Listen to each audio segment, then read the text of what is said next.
നമുക്കിനി ഉത്തരേന്ത്യയിലേക്ക് പോവാം.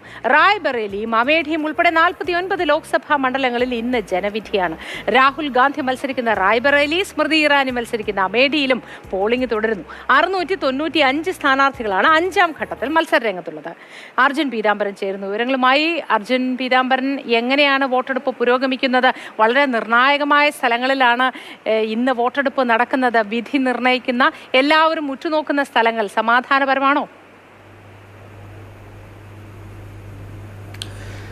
മൂത്തി സമാധാനപരമാണ്. രാവിലെ തന്നെ വലിയ രീതിയിലുള്ള ആൾത്തിരക്കും ക്യൂവും എല്ലാം തന്നെ ഈ ബൂത്തുകളിലും മണ്ഡലങ്ങൾ കേന്ദ്രീകരിച്ചെല്ലാം തന്നെ ഉണ്ട്. മൂത്തി സൂചിപ്പിച്ചതുപോലെ തന്നെ ഏറ്റവും കൂടുതൽ പ്രാധാന്യം അർഹിക്കുന്ന ചില മണ്ഡലങ്ങൾ ഈ 5ാം ഘട്ടത്തിൽ വിധി ചെയ്യുന്നുണ്ട്. അതിൽ റായ്ബറേലി, അമേഠി, അതുപോലെ തന്നെ ലക്നൗ, കൈസർഗഞ്ച്, ഉത്തർപ്രദേശിലെ ഈ 4 മണ്ഡലങ്ങൾ വളരെയധികം പ്രധാനപ്പെട്ടാണ്. കാരണം രാഹുൽ ഗാന്ധി മത്സരിക്കുന്നു, അവിടെ സ്മൃതി ഇറാനി മത്സരിക്കുന്നു. ലക്നൌവിൽ കേന്ദ്ര പ്രതിരോധ മന്ത്രി രാജ്നാഥ് സിംഗ് മത്സരിക്കുന്നു. കൈസർഗഞ്ചിലാണെങ്കിൽ അവിടെ ബ്രിജ്ഭൂഷൺ സിംഗ് ഉണ്ടാക്കിയ വിവാദങ്ങളെല്ലാം തന്നെ, കാരണം അദ്ദേഹത്തിന് സീറ്റ് നിഷേധിച്ച് അദ്ദേഹത്തിൻ്റെ മകൻ അവിടെ വരുന്നു. അദ്ദേഹമാണ് BJP സ്ഥാനാർത്ഥി. അതുപോലെ തന്നെ BJPയുടെ ഏറ്റവും വലിയ പ്രചാരണ ഒരു തന്ത്രമായിരുന്ന അയോധ്യ ഉൾപ്പെടുന്ന ഫൈസാബാദിലും ഇന്നാണ് തിരഞ്ഞെടുപ്പ് നടക്കുന്നത്. ഈ റായ്ബറേലി ഒഴിച്ച് മറ്റ് മണ്ഡലങ്ങളിൽ, പ്രത്യേകിച്ചും അമേഠി കോൺഗ്രസ് തിരിച്ചു പിടിക്കാൻ ശ്രമിക്കുകയാണ് സഖ്യത്തിൻ്റെ സഹായത്തോടു കൂടി.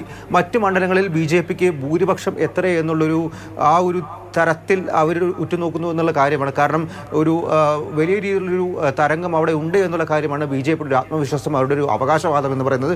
പക്ഷേ അപ്പോഴും ഉത്തർപ്രദേശിൽ വലിയ രീതിയിലുള്ള ഒരു മുന്നേറ്റം കൊണ്ടുവരാൻ സാധിക്കുമെന്നുള്ളൊരു പ്രതീക്ഷയിൽ ഇപ്പോഴും ഇന്ത്യ സഖ്യമുണ്ട്. മുംബൈയിലേക്ക് വന്നു കഴിഞ്ഞാൽ അവിടെയാണ് മറ്റ് 13 മണ്ഡലങ്ങളുള്ളത്. അവിടെ നഗര കേന്ദ്രീകൃതമായിട്ടാണ്, പ്രത്യേകിച്ചും മുംബൈ നോർത്ത് സെൻട്രൽ, അതുപോലെ തന്നെ കല്യാൺ തുടങ്ങിയ നഗര കേന്ദ്രീകൃത മണ്ഡലങ്ങളിലാണ് ഇന്ന് വോട്ടെടുപ്പുള്ളത്.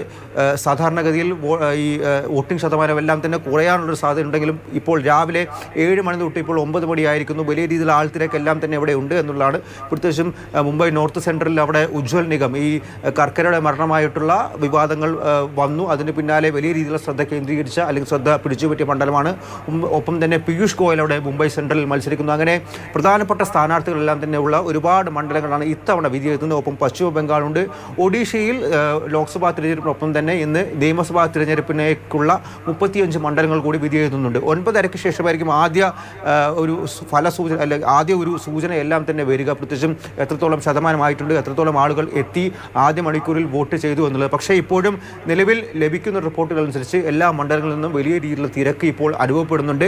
കഴിഞ്ഞ ഘട്ടങ്ങളെ അപേക്ഷിച്ച് ഇത്തവണ പോളിംഗ് ശതമാനം വർദ്ധിക്കും. അത് നഗര കേന്ദ്രീകൃത മണ്ഡലങ്ങളിൽ കൂടി ആവുമ്പോൾ സമയത്ത് വലിയ രീതിയിലുള്ള പ്രതീക്ഷ ഇരു മുന്നണിക്കുമുണ്ട്.